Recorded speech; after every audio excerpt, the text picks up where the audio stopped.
Well, hi guys. I'm Crystal. Some of you guys know me. Some of you guys don't know me. I was a productivity coach for Keller Williams, just giving you guys another brief. And today we're going to talk about successful habits for your business and what you should be doing every single day. Now, because I know we have a mix, and there's probably a few people here who are new to the business, and there's some people who are senior to the business and they've been there. I know for me, I've been in the business like 10 to 12 years, selling for about that, well, not 12, selling for about 10. And I know for myself, when I started at Keller Williams, I used to be like, I know this.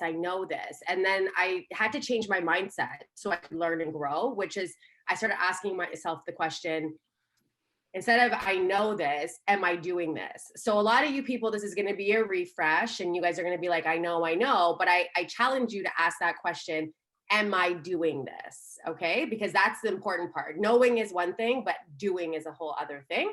And I think as realtors, senior realtors, we tend to not do the things that we think are, amateur, we know, or whatever. So just ask, when we go through the slide, just ask your question, ask yourself the question, am I doing it? So that being said, let's go to this slide. So I did this, I chose these photos. I know, like, I'm more of a talker, but I know people are visual. So I wanted to choose these photos to say, okay, can anyone relate to this? And if you can, like, I'd love to share your experience on how you start your day. So does this look like anybody here? Does it, you feel it? Can you feel any of these photos? Anybody?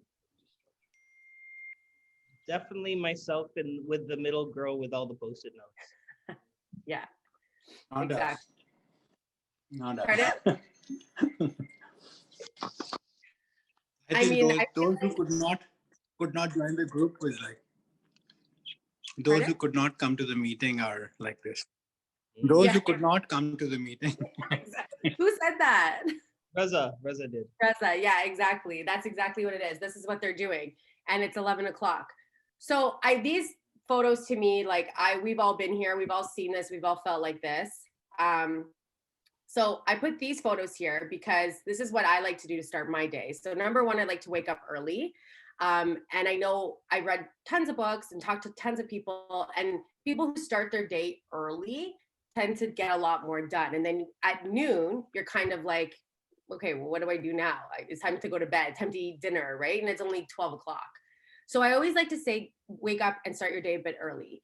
Should you eat breakfast? I know this goes back to kindergarten, should eat breakfast first, but you should, because you have to fuel your body for energy and to feel, the worst thing is to talk to a client at 10 a.m. and all of a sudden your stomach is making noises because you're starving now. That's ugly, right? You're not going to get across how you want to talk.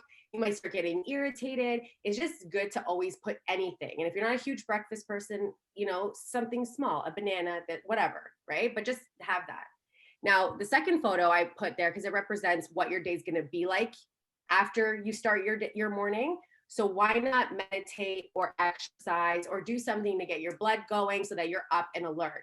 If I answer my phone right out of bed, I'm going to sound a lot different than if I answer my phone after I've eaten, I've had a run, I've meditated, I've woosah, stretched, whatever I had to do.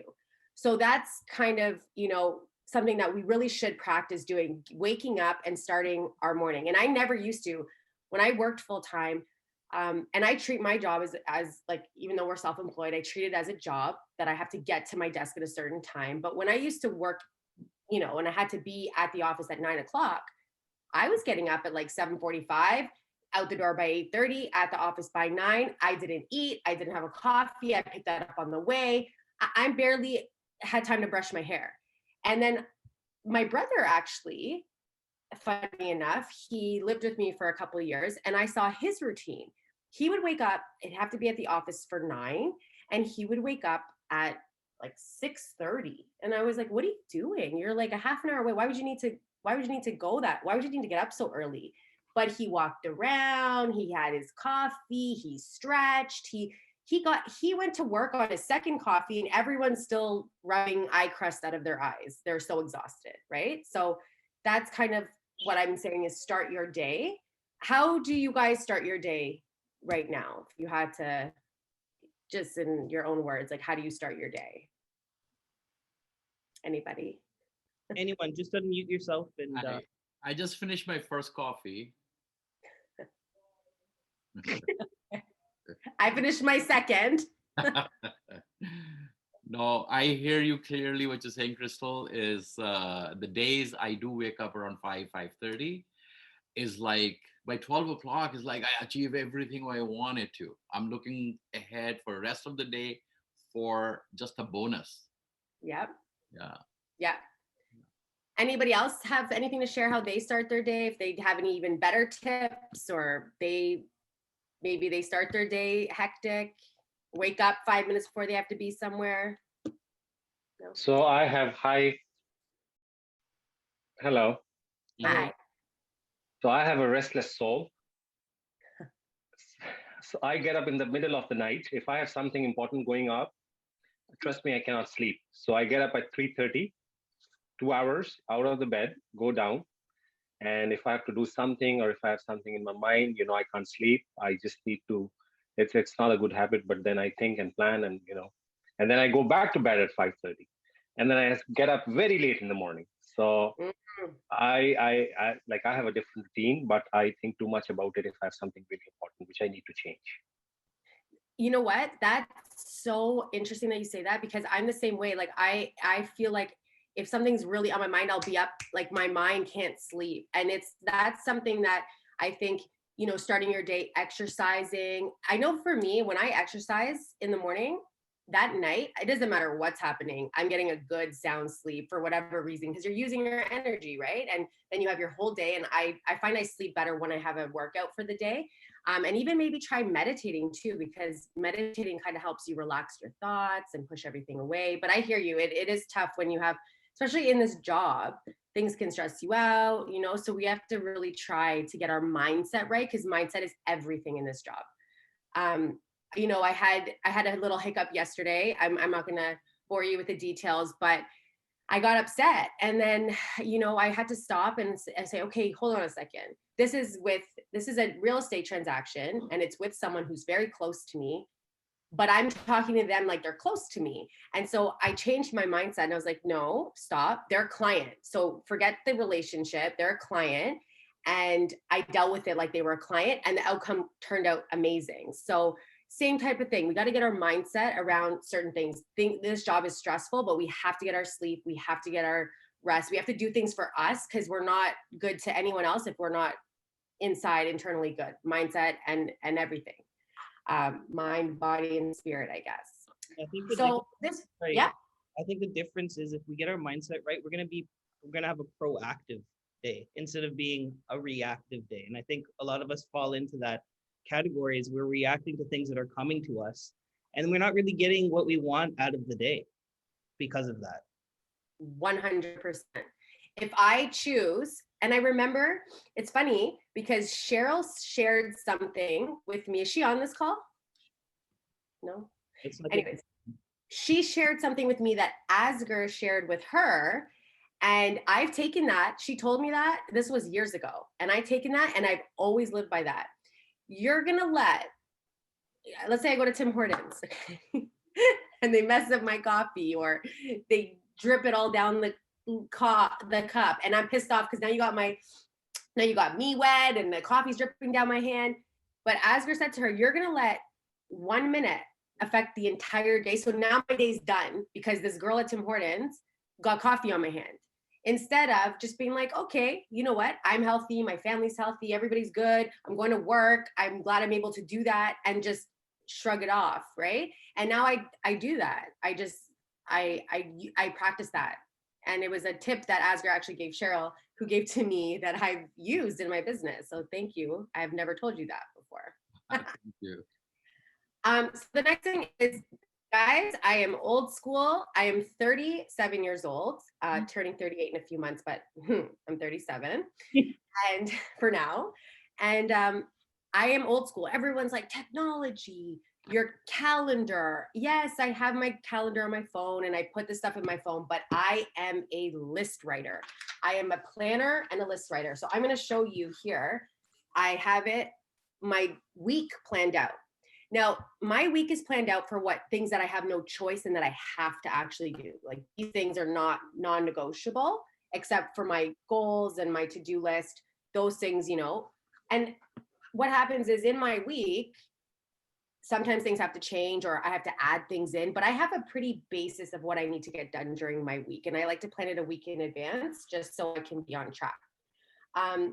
And so I encourage everyone to have a schedule and have a calendar. I worked with an agent who produces about $1.5 million a year. And I realized the importance of a schedule when her phone, she was about to leave the office and her phone dinged. And she's like, oh yeah, I have to go pick up French onion soup mix. And I was like, what? I'm like, you have that in your calendar? She goes, Crystal, I have everything in my calendar. I don't make $1.5 million a year by trying to remember all the crap that I have to do in a day. And that includes going to the grocery store and doing the stuff that you have to do for yourself, right? And she was so scheduled. I also talked to another agent years ago. His schedule had the time he brushes his teeth. 5 a.m. brush your teeth. Like he was very like fine tooth comb. I'm not like that, but I don't want to have to remember, oh yeah, I have to destage, or oh yeah, I have that listing appointment, or I have a buyer consult, or I have to pick up my lockbox. Like I write it down. What do you guys do right now to track your day and to get you organized? Because you can't plan that day what you're going to do that day, or you're not going to get anything done. So what do you guys do? Can I say something by the time they are thinking? Is we didn't talk for a long time, but I ordered same calendar last week, which arrived in the office yesterday, and asked Justin. And we put it on the wall and everything is, and you know how technology freak I am. Yeah. But we had to do this because so many people are involved in so many different things. If it is on the wall, clearly anybody's coming there, they know what's coming next. Yeah. And it's so easy to just look. I just look down and say, oh, instead of I have to put in my passcode, check my calendar. No, I just look, I glance. So it's always in my mind, even if I'm not paying attention to it, I'm typing, I can still see this right beside me. And it's always in my mind what I have to do.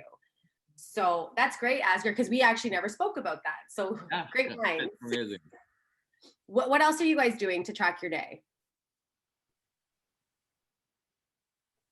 I normally write everything in my phone, whatever needs to be done, because I don't have papers with me, but a night before I write whatever I need to do next day on a piece of paper and clear my thoughts. And early morning I can start off. That's good. I'm putting my things for the next day on my reminder. So date and time wise, so that it pops up at least like half an hour before, and I'm prepared. That's what I'm doing at this moment. Does anyone ever forget things even though they're in their calendar? Do you ever forget anything? Has anyone ever been like, shoot, I should have done that? My calendar didn't remind me? Nah, never. Never? I did. Yeah. I mean, you'll get some people who they never have an issue, and then you get some people who they put it in their calendar, but for some reason they were on a call and the notification came in late or whatever happened. I always like to have, even if you go to the dollar store and get a tiny little book and have a checklist or a to-do list, it's just another way to do it. It's something you could try. If you don't need it and what you're doing is working, perfect. Some people need it, some people don't. It's just kind of what I like to do and what I've caught from other agents doing. So the next thing is this one, guys. I cannot stress this enough. And I know you top agents and you producing agents, you guys already know this, but remember what I said at the beginning was, are you doing this? That's the question we have to ask ourselves. Are we doing this? We know we have to do it, but are we doing it? Now I can be honest and say, you know what? I time block in my calendar. It's right here. But do I always get to it? No. But I'm going to make sure that I time block, because this is the thing. My lead generation, I like to do it in the morning. Sometimes I like to do it in the afternoon. However, in that hour or 2 hours I set aside, nobody can call me. My phone's turned off. It's turned over. Not a client. Nobody. And as realtors, we kind of, if a business is here, we run to it. If a business is there, we go to it. If a call comes in, we're taking it. So we'll miss training. We'll miss all of our stuff because, oh, a client called me. I got to pick up my phone. But guess what? Ask yourself, if you had 2 clients and you were talking to a client, are you going to answer your phone? Absolutely, you're not going to answer your phone because you're talking to a client that's in front of you. So time block for lead generation is just as important as dealing with your client and business you have in front of you, because it's what brings you business when that client is done. So you always should be preparing for the next month's business. It should never be, well, I have a deal this month, but I don't have a deal next month. The reason you don't have a deal next month is because you never lead generated this month, right? So we're lead generating for business a month, 2 months, 3 months out. And so just because I have in my pipeline, you know, a couple buyers, a couple sellers, that could all happen in a month that they're done and wrapped up. What do I have the next month? Nothing. Now I got to lead generate. It's going to take 2-3 months to get paid again. So every single day, I don't know how you guys do your work weeks. I do mine Monday to Friday, and I leave the weekends for kind of like showings and whatever else I have to do. But Monday to Friday, I have time block lead generation time where I go onto my, I'm with Agent Locator, I do my calls, however you guys do it, maybe your social media, maybe you cold call, maybe you hand out flyers, whatever it is that you guys do, that's what you should be doing and time blocking it, that not one person, not even an emergency, can call you. Do you guys do that right now? Or do you just work on repeat and referral? What are you guys doing in your business right now? Well, I definitely do have in my calendar time blocking for doing these things. Yep. Probably just like everyone else, again, I become reactive to what's going on, and this is what gets sacrificed the most, which is sad. This is the core of our business. It shouldn't get sacrificed, but it's the first thing that gets sacrificed when things happen. Exactly. And so this right here should be, if you're not going to do anything else today that I talked about, this is the number one, because this should have a huge dollar sign. This is what brings your money in, right? If you don't do this, you have no money and you're just chasing, and you're trying to catch up every month. So this is something that is kind of non-negotiable in our business. And I understand if you work on repeat and referral, that's great. And some people are in a position right now where I guess they don't have to lead generate, they get calls. But if you're an agent who can self-evaluate and say, listen, last year I made, $150,000 on repeat and referral. Am I happy with that? And if you can look in the mirror and say, okay, no, I'm not happy with that, then what do we need to do? We need to lead generate, because your repeat and referral is only bringing you this amount of money. It's only bringing you 150 that you're not happy with. So we have to lead generate, however that looks for you. I always recommend to agents picking 3 different ways to lead generate. Now it's kind of changed because we can't do open houses.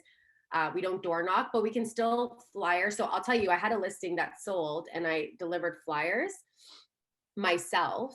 And it was a nice day and we've been locked up. So I did it myself. I could have paid for it to get done, but I just did it myself. The amount of people I spoke to outside was wild. So I'm going to be doing more of that this spring and summer because we can't do anything else, right? And I need to be in front of people. And if I'm in front of someone, I know if I'm in front of someone who wants to sell, thinking of selling or buying, and I get them first, they're going to be my client. So I just have to meet people. And since I can't meet them in open houses, which is how I built my business, I'm going to find creative ways. So this is super important. Who lead generates here? Who works on repeat and referral? What are you guys doing to get business? Because it helps everyone. Maybe you'll give me a tip. I'm mostly depending on my referrals, and I have an online lead generation company. They are helping me to generate some leads. Nice. And how is it going? How is all that going? So far, okay. But as you said, that I was able to generate X amount of money that I'm not happy with, so I need to do something more to add up. Right. Right. So there's different streams of how you get business, right? So your repeat and referral brings you something, but if we're not happy, let's lead generate. And you know what? Sometimes in your repeat and referral business, we think that we can just, oh, they're going to call me, they're going to call me. Don't always assume they're going to call you. There's a lot of low hanging fruit in your database that if you picked up a call, oh yeah, hey, how's it going? And I was thinking about you. I was passing your neighborhood or whatever. And they're like, you know what? I have a friend who's thinking about buying. It actually happened to me with a cousin that I hadn't spoken to in a long time. And I just decided to, when I was coaching, practice what I preach. So I called my cousin up and I was like, hey, how's it going? She's like, good. We talked for 5 minutes. The next day, she sent me a referral. It was one of her coworkers. If I hadn't called her that next day, that referral wouldn't have come. I wouldn't have been on top of mind, right? So we always want to try to be on top of mind. So that's lead generation. Anyone else have anything? I know it's kind of a quiet group. Yeah, maybe I can add. I do, I'm supposed to do all that. Whatever you're saying here, that's 100%. I agree with you. I did Tom Ferry last year. This year, I've been trying to get onto this lead generation system. I'm here at the office like 8:30 in the morning every day, and I just try to wrap up what I have to do for the day. But I find the RLP, the app, it's really handy in terms of it gives the numbers. And I tried that last week, and then it just connects you with the people you have in your database. Mm-hmm. So that's really handy as well. So we don't really have to do any guesswork. So we have those numbers there, and then suggested numbers, and then we just call them. So that's that's something which is good. That's very good. That's amazing. Yeah. That's really good. Thank you for sharing that. That's really good. Yeah. Okay, this one is another really, really big one. So read, educate yourself, attend training. So this is the book that I have right now. It's called How to Be a Great Real Estate Agent, Joe Rand. It's a really good book. I'm reading it right now. I absolutely love it. You could spend an hour watching TV, talking on the phone, doing whatever. You can still do that, but we have a lot of hours in the day. We could spend half an hour reading a chapter a day of something that has to do with our business, right? So I choose this one. And the next one I have, it's called Ninja Selling. These are recommended from top agents, Larry Kendall. Apparently they're great. I haven't started this one, almost finished this one. So I really encourage people to get a read, because sometimes in these books, I know for me, they give you little nuggets that either you forgot or didn't know, and it can really help you and help change your business. Educating yourself, I put that there because we should know what our market's doing. If someone says, hey, how's the market? Oh, it's a hot market. Okay, well, that's a very amateur response. Everyone knows it's a hot market, but they're asking you, how's the market, knowing that it's a hot market because it's all over the news. Have some statistics under your belt. Know a little bit about the area you service. Just educate yourself, watch the news, ask questions, talk to realtors, read forums. It's very important, right? And I put the house because the house, we should know what's on the market, and we should be touring houses. And I know, guys, you're like, why would I go in a house if I don't have a client for it? Well, number one, there's various reasons. It could look like you're on social media showing properties. So that shows people, oh my God, they're active, especially if you don't have any clients right away. It keeps you informed on what's selling and the prices and what things are going for. You see, okay, a detached house, bare bones, no upgrades, sold for that. Track all that stuff. Learn that stuff. I went to a hairdresser. This was a year ago when I went to the hairdresser, and she asked me, did you see the one that just went up on, it was a street right by the hairdresser's office, hairdressers, whatever. How embarrassing when I said, yeah. And in my head, I was like, no, I had no idea what she was even talking about. Now, that's never caught me twice. I will always, when I go to my hairdressers, because she lives in the area that I grew up in, I will always check what's on the market so that when she asks that question, because she knows I'm a realtor, I'm going to be able to say, yeah. I went in that house, actually. I toured it. Finishes were, it's probably why it's still on the market. Like, I'm never going to let that catch me again. So going into houses, even if you don't have a client, you might get one if you do a story on it. Hey guys, this one's just went on the market. I know you have to ask permission and so on, but you know, you don't have to give an address. And I think you can still videotape without an address. Just, you know, just be knowledgeable of what's happening in your current market, if anything. If you want to learn another market, still tour houses. I mean, I go out far. We've looked at estate homes. I've gone into many different properties so I can see it, get a feel for it, just understand different properties, right? And training is one of those things where I only realized, I thought going around to different, I've been with Remax, I've been different places that people are like, I already know. You know what? Why should I go into a listing presentation? I've done listing presentations before. Why do I need to go and listen to a listing presentation? Okay, then I started asking myself the question, have you nailed every listing presentation? No, I haven't nailed every listing presentation. Have you nailed every buyer presentation? No. How are your CMAs? Well, they're okay, but I'd like to see different ways to do a CMA. You know, we learn different things from different people. So I go into all training I can. I just want to keep educating myself. Training's what, an hour out of my day to learn? I'll do it. Super important.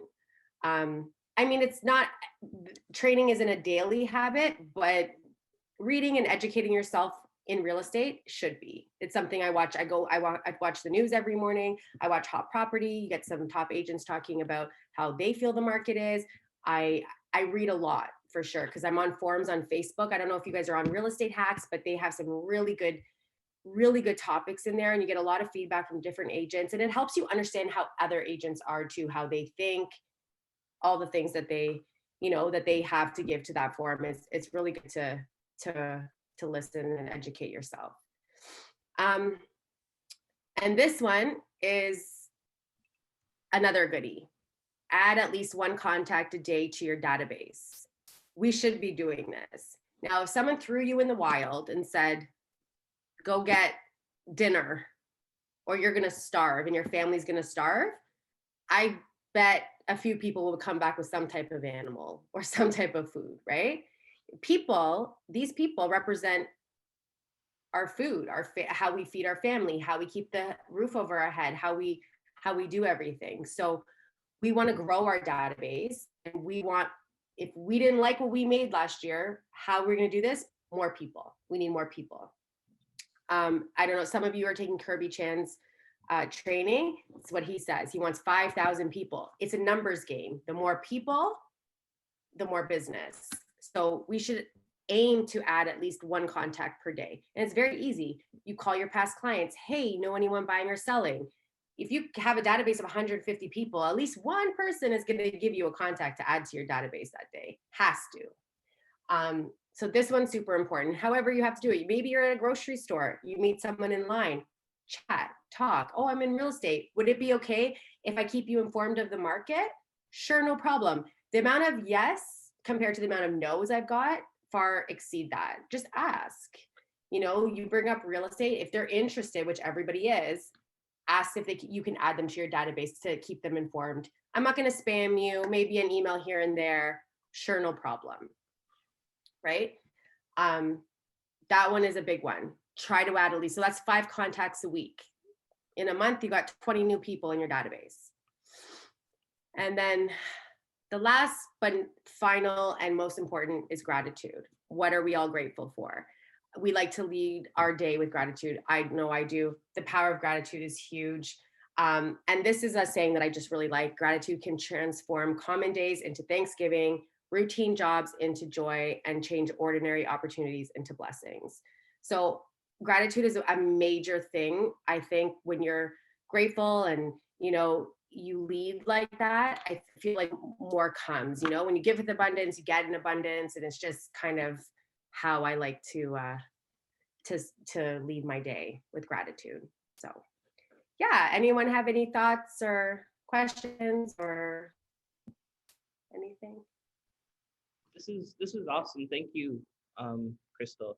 I like this 6 thing. It really, you put out positive energy that's what you're going to get back, right? So if you're leading, if number 6 is not gratitude, it's greed, what do you think you're going to get back? So whatever you put out is what you're going to get back. Whatever your circle is, it's going to multiply that circle even more, right? So if you want positive people in your life, put out positivity. That's a very big core belief in my belief system. So thank you for at least touching on this. Like everything else was very much what we need to do with our business. This is how we need to live our lives, right? So 100%. Because it's a thing. It's commission breath. It's a real thing that everybody knows about. Greed, like me. But when you give someone what they want, you'll get what you want. But you have to help them first, right? So that's why I think gratitude is something definitely, like, I'm grateful for you using me as your realtor. You know what I mean? When I go into this transaction, I'm grateful. I'm not a know-it-all. I'm not greedy. I'm not thinking about me and my commission check. I'm thinking about you, getting you the best price, listing your home in the nicest light. You then will in turn refer me, right? So once you get what you want, I'll get what I want. And I'm grateful for the opportunity. And not like I want to make this like a love-in for Asger, but this is something that you picked up. I said this is something that he told me right from the beginning. Always think of what you can give, not what you can get. And 100%. if we think like that of giving, it's awesome. It's awesome. Yeah. Thank you, Asger. True.